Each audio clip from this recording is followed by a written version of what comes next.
Hey everyone. So I was going to take some notes and try to make sure I didn't miss anything, but I'm just going to do this freestyle because I think that the notes would actually take away from my talk here. So wanted to do a quick, it's probably not going to be quick actually, but do a little video and talk about my experience. So if you don't know, I just got back from a real estate mastermind event in Maui. So it was hosted by Brandon Turner as well as Tarl and Grace Yarber. So they run fixated real estate events. So a couple months ago, Brandon Turner reached out to me on email and said they were looking to do a mastermind event and that he invited me. And of course I said yes within about 3 minutes of receiving that email. And it was basically just a meetup of I think there was 24 of us, 24 investors from all over the country. Just an awesome group of people. And anyway, so I didn't really know too much about the group going in. There was a few people there that I definitely did know. And the day that we got there, so they gave us this little booklet, and it has all the bios for all the people that were there. And I was kind of reading through it, and honestly, I got a little bit intimidated. Was definitely feeling some of the imposter syndrome, and did not feel like I was worthy of being there. It was pretty crazy. So obviously you guys know Brandon Turner. He's been a huge influence on me. Read his book. The book on rental property investing is still the book that I recommend the most to other investors. And obviously, seeing him in all the podcasts and all that. So it was super cool to meet him in person, get to hang out and play some guitar together and things like that, and meet his family. So that was really awesome. Some other people. So if you guys know Brian Murray, so he wrote the book Crushing It in Commercial Real Estate. And it's actually kind of funny because it didn't click to me who he was when I was sitting there talking to him. So I was actually talking to him for probably a good couple hours, and just super nice, laid back guy. And then he finally said, "Oh, I wrote a book," and I realized that he was actually the one that wrote my my all-time favorite book that's on multifamily investing. So that was pretty cool. A few other people of note, so a bunch of authors. Ryan Pineda, so he's been on the Bigger Pockets podcast. He also wrote the book Flipping to Freedom, I believe is what it's called, or Flip Your Future. Which is a very popular book on flipping. He runs a company in Vegas where he flips 100 plus houses a year, and he is really, I got a lot of inspiration from him actually, because he really has the flipping aspect dialed into a science. So he has a team that does most of it for him, and he's really figured out how to make flipping a mostly passive exercise, which is something that honestly I had a bit of a limiting belief about, and I did not think that was possible. So very cool meeting him. A bunch of people from the Northwest, so Tarl, Grace, and his team are all there. They do really high-end flips in the Seattle area. I forget which Bigger Pockets episode he is, but it's definitely one of my favorites. So definitely look up Tarl Bigger Pockets, and I'm sure it'll pop right up there. So awesome meeting him, spending some time with him. Some other people. Who else is here? Author-wise, so Steven Rosenberg. Have not read your book yet, but I'm going to. So he had a pretty fascinating story. He was actually an airline pilot and began investing in real estate. And he also has a VA business that does very well. So pretty inspiring story. So he wrote this book, Building an Empire, Failing Our Way to Millions. So this is on my list. I'm going to read it here. Thank you for giving me a signed copy. And I wish I could talk through every single person here, but there's a bunch more. Basically, every single person that was in that group was just amazing in their own way. Everything from doing storage units. So one more person, sorry. So AJ Osborne was also one of the guys there, and I knew that he owned a lot of storage units, kind of all over the country, and that his business was pretty large. But I didn't really grasp the scale of how big it was until he told me that he owned, or his companies owned, 2 Learjets, and he was telling me that they were able to justify the tax write-offs from owning 2 Learjets. So that was definitely pretty impressive, and again, super humble, guy. You would never suspect it if you met him in person. And of course, everybody there is just wearing board shorts and normal street clothes. And I'm sure if you saw that group of people in a bar, you would never suspect who you were with. So that was pretty cool. Brittany Arneson, so she's like pretty famous on Instagram. I think she has like 67,000 followers or something like that. So actually more than Brandon Turner, believe it or not. So she's very much into like the HGTV, fixing up, doing really cool creative art projects, and really figured out how to kind of get the creative outlet out of investing, which I thought was pretty cool.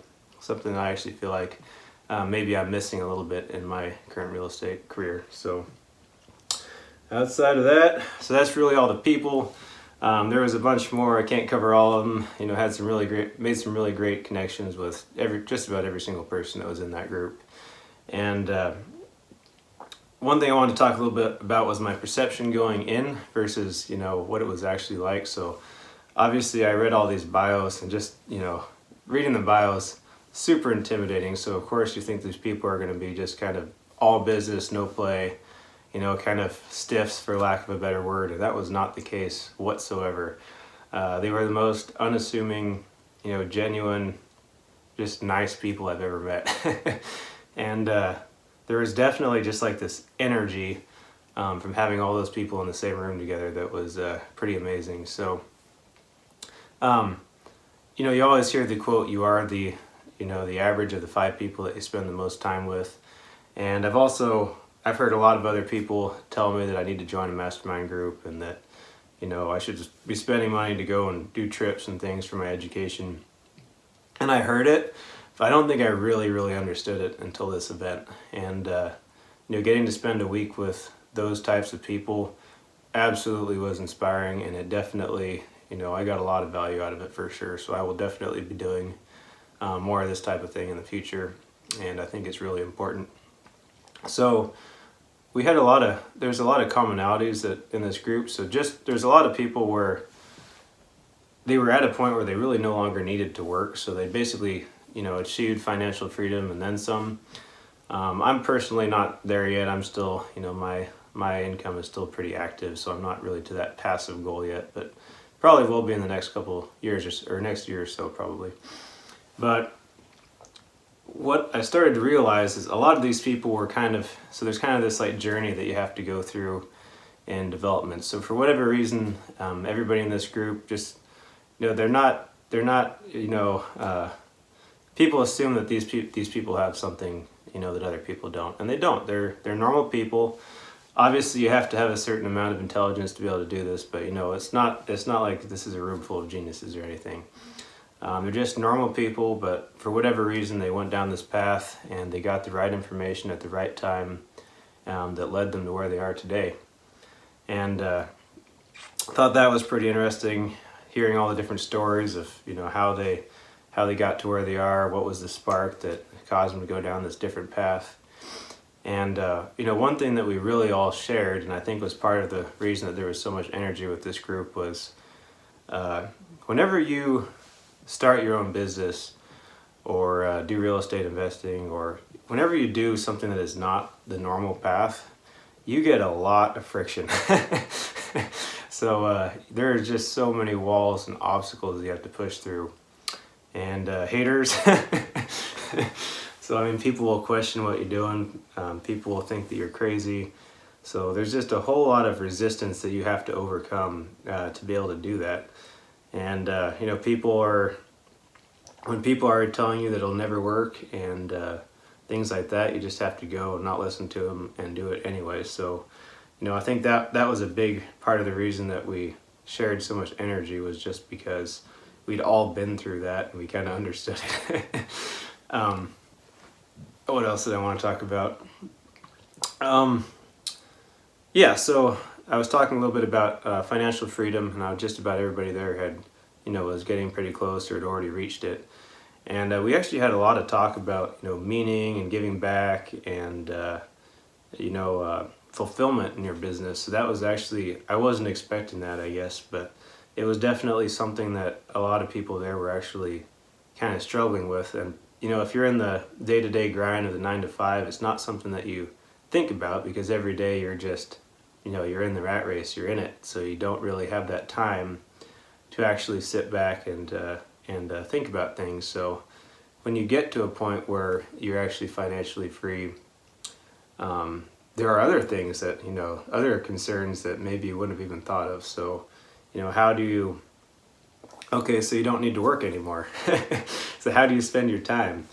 How do you create meaning in your business? How do you give back, and how do you do things that make you feel more fulfilled versus, just trying to make as much money as possible? So there was a lot of talks about that kind of thing, and I really enjoyed that aspect of it. And I actually think I've been having a little bit of a identity crisis myself. So I'm not even there yet, and I'm already thinking about it. But it's like, what's the next stage of my life going to look like, and what am I going to dedicate my time and energy towards? So something I've been thinking about a lot, and I actually think I got a little bit of clarity on that from this meeting. But that's a video for another topic for another video. Excuse me. That's what I get for not using notes. Yeah, so those are all the things that we were talking about. One of the things I really appreciated is everybody was really open, brutally honest, and vulnerable with each other. So, in that closed group setting, everyone really opened up. They weren't hiding anything. They were telling you exactly the problem. We talked a lot about what are the problems that we're having in our businesses, what are the problems that we're having, with employees, and basically every single person in that group just really opened up and let us see what challenges they're having, but also let us see what's working well. So I definitely got a lot of ideas. I kind of figured out some of my own struggles. So being here in Kansas City, I have a few influences here. So you guys know Nathan Brooks, who's one of my good friends, and then Austin Freesting. So I have a few people here who are kind of pretty successful investors that I associate with, but not as many as I would like. So it was interesting just hearing all these different perspectives on how they're doing things, and I realized that a big part of the problem that I'm having in my business right now is that I'm just not delegating enough stuff. So I'm trying to do too many things myself. I'm not delegating. I need to let go a little bit of control on certain aspects of the business, and train somebody up. And the opportunity to train somebody up is actually a good thing, because I could teach somebody else how to learn and grow, and hopefully some of the stuff that I've learned over the past several years, give that information to them. So I actually put a post out today. I'm looking to hire one new person. So what else? I just wanted to give a little bit of a shout out to Tarl, and how he organized the event. I think he did an amazing job. Well, him and his team, all of them, honestly. I was really kind of expecting it to be most of the time in a classroom setting, but they kind of had the perfect balance of classroom versus just fun activities, just so that the group could bond together. So we went on a sunset cruise, we went snorkeling, we did surfing. So we did a bunch of stuff together, which really kind of gave us an opportunity to get to know each other. So by the end of it, it's kind of like a big family. So we're all super close. Would totally invite any one of them into my home, and if they were in the area. So very cool. Oh, there was one more guy I wanted to talk about. Two more. I'm just going to keep doing this. So there was one guy there named Jay Martin, and he had a fascinating lifestyle. So if you guys have ever read the book 4 Hour Work Week, it was basically a book written by Tim Ferriss, where he figured out how to build a business, completely outsource it, and then he went and traveled the world. So Jay Martin he figured out how to do this with an Airbnb business. So he has a Airbnb arbitrage business, and he literally lives completely nomadically. He lives out of a backpack, plays ukulele, and also watercolor, which is another funny story. But the guy literally was in Hawaii, just staying there at an Airbnb, took a one-way ticket to Maui, and when I left him, he didn't even know where he was going next. So the guy literally just picks up and moves wherever he wants to. So I thought that was pretty interesting. What else? Probably should have taken some notes, but so at the end of the event, you know, what was my perception and what did I leave with? I really had a long list of items to, you know, to implement in our business. So delegation is the number one thing. So I have been running out of bandwidth as far as the amount of stuff that I can handle. So I need to get one more person hired for sure. And AJ Osborne, actually the storage unit guy, gave us a lot of insight into, you know, making higher level decisions. So, you know, the guy, he was talking about his business. I mean, he was there for 5 days. He wasn't taking phone calls. He never seemed stressed. So he literally had a business that was bigger than, I think he probably had the largest business there, and it was literally running itself. He had employees in every position, every key position. And, you know, he's really the visionary, making big, you know, big ideas and implementing them, and he's not so much involved in the day-to-day operations. So got a lot of inspiration from him. Yeah, so that was pretty cool. So the other, you know, some other things that made me think a little bit is we were talking about, you know, the power of social media.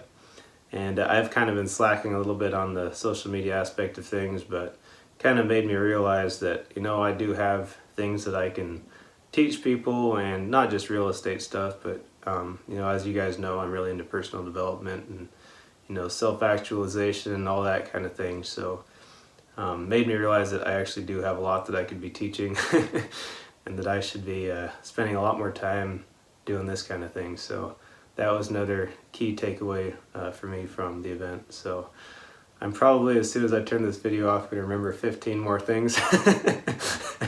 But I'm going to leave it at that for now. So definitely I would recommend, you know, joining a mastermind, going to some event where you're out of your normal day-to-day routine to where you can pick up some inspiration and spend some time with amazing people. You definitely will not regret it. So that's my video. Thanks.